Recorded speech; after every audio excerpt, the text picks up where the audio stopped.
सजना दी अल्लाह पे मिलना तेरी जुगनी सोनिया तेरी जुगनी मौला वालिया तेरी जुगनी। पाकिस्तान म्यूजिक इंडस्ट्री के बहुत बड़े गुलकार जिनका एक बहुत लॉन्ग एरा था जो पाकिस्तानी और पॉप म्यूजिक को एक साथ लेकर चले, जिन्होंने पुराने गीतों को नए स्टाइल में रीमेक करके बनाने का ट्रेंड पैदा किया और बहुत कामयाबी समेटी। बहुत ही स्टाइलिश, गुड लुकिंग और good human being Salim Javed साहब।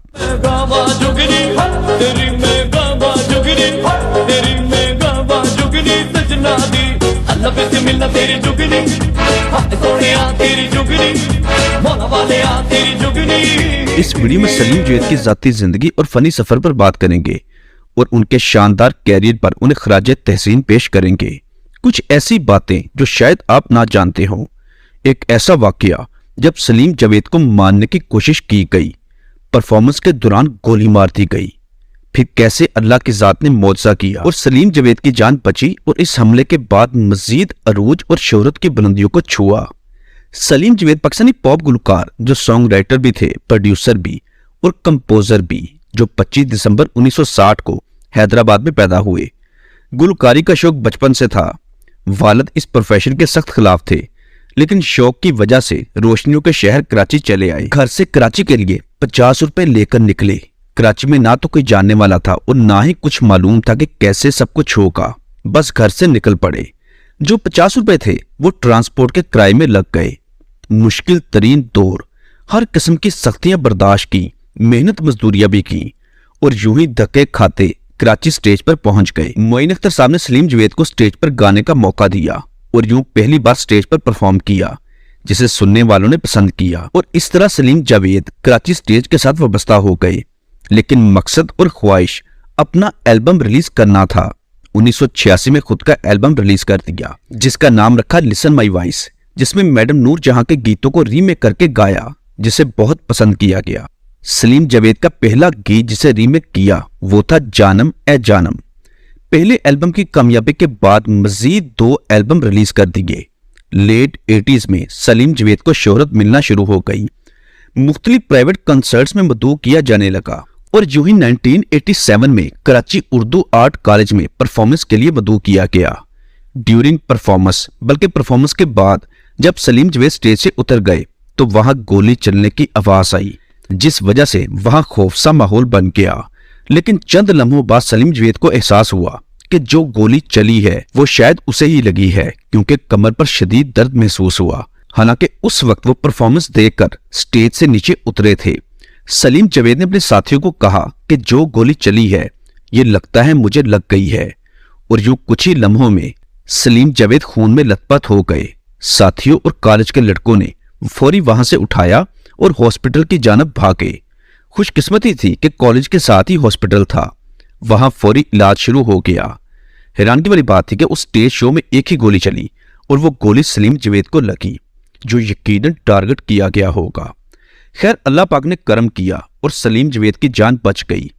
कुछ अरसे बाद सेहतयाब हो गए, लेकिन आज तक ये मौमा हल ना हो सका कि सलीम जवेद को किसने और क्यों गोली मारी थी। हालांकि उनकी किसी से भी दुश्मनी नहीं थी। सलीम जवेद ने कहा कि उस गोली ने मेरी जिंदगी बदल दी। इन्हें जब अल्लाह पाक ने दोबारा जिंदगी दी तो उस जिंदगी की मजीद कदर हुई। इसके बाद अल्लाह पाक ने सलीम जवेद को मजीद शोहरत और इज्जत बख्शी।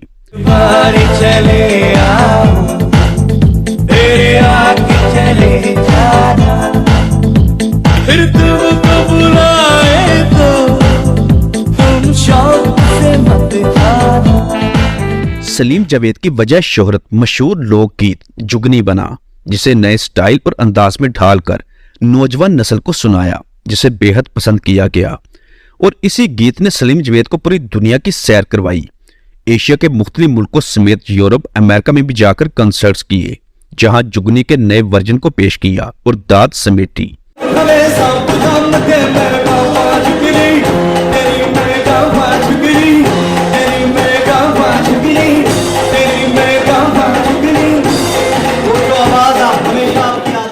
सलीम जवेद ने इंडस्ट्री में नए ट्रेंड मुतारिफ करवाए, जिनमें एक ट्रेंड बालों का स्टाइल था, जबकि दूसरा ट्रेंड ग्लासेस थे। सलीम जवेद ने रात के अंधेरे में ब्लैक ग्लासेस लगाने का फैशन मुतारिफ करवाया, जिसे शुरू में तो बहुत तनकीद का निशाना बनाया गया, लेकिन बाद में देखा देखी हर फनकार इस ट्रेंड को फॉलो करने लगा। आज भी सलीम जवेद की पहचान उनके ग्लासेस हैं। 1992 में सलीम जवेद का एल्बम इंतजार, जिसमें पहली बार बलोची गीत लैला ओ लैला इस गीत को रीमेक करके गाया गया। लैला ओ लैला लैला ओ लैला बेतरा बरा लैला मिजाजिए लैला मिजाजिए लैला मिजाजिए लैला। और इसी गीत को दोबारा अली जफर ने हाल ही में दोबारा रीमेक करके बनाया। सलीम जवेद का कहना था कि हमारे दौर में स्टेज पर रोशनी बहुत ज्यादा होती थी और पुराने दौर की लाइट्स जो आंखों को हर्ट करती थी, और यही वजह थी कि उन्होंने ब्लैक ग्लासेस का इस्तेमाल शुरू किया ताकि आंखों को बचाया जा सके। लेकिन यही उनकी स्टाइल और पहचान बन गया और बाद में ट्रेंड मेकर भी बन गया। बेशुमार गीतों को अपनी धुनों में कन्वर्ट किया, जिस वजह से बेपनाह शोहरत समेटी। जबकि दूसरी जानब सलीम जवेद अपने कई वीडियो सॉन्ग्स में खुद हीरो भी आए।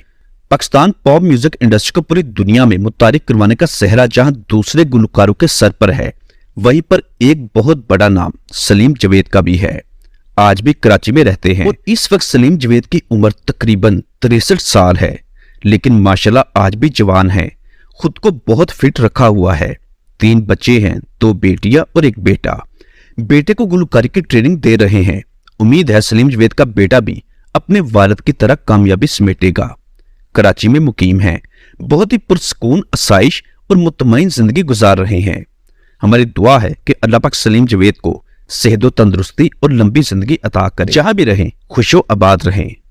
दोस्तों, अगर आप सलीम जवेद को कुछ कहना चाहते हैं तो नीचे कमेंट बॉक्स में लाजमी लिखिएगा। वीडियो अच्छी लगी है तो इसको लाइक, शेयर और हमारा चैनल सब्सक्राइब करना मत भूलिएगा। अगर आप दीगर गुमनाम फनकारों और गुलकारों के मुतालिक जानना चाहते हैं तो इसी वीडियो के डिस्क्रिप्शन में पाकिस्तान एक्ट्रेस बायोग्राफी के नाम से प्ले लिस्ट का लिंक दिया गया है, जहां क्लिक करके आप माजी के गुमनाम चेहरों के मुतालिक जान सकते हैं। स्क्रीन पर आप जो थंबनेल देख रहे हैं, ये तमाम वीडियोस हमारे इसी चैनल से अपलोड्स हुई हैं। अगर इनमें से कोई वीडियो देखनी है तो उन्हीं प्ले लिस्टों का विजिट करें, आपको वहां मिल जाएगी। मिलते हैं दोबारा बहुत जल्द। अपना ख्याल रखिएगा। अल्लाह हाफिज।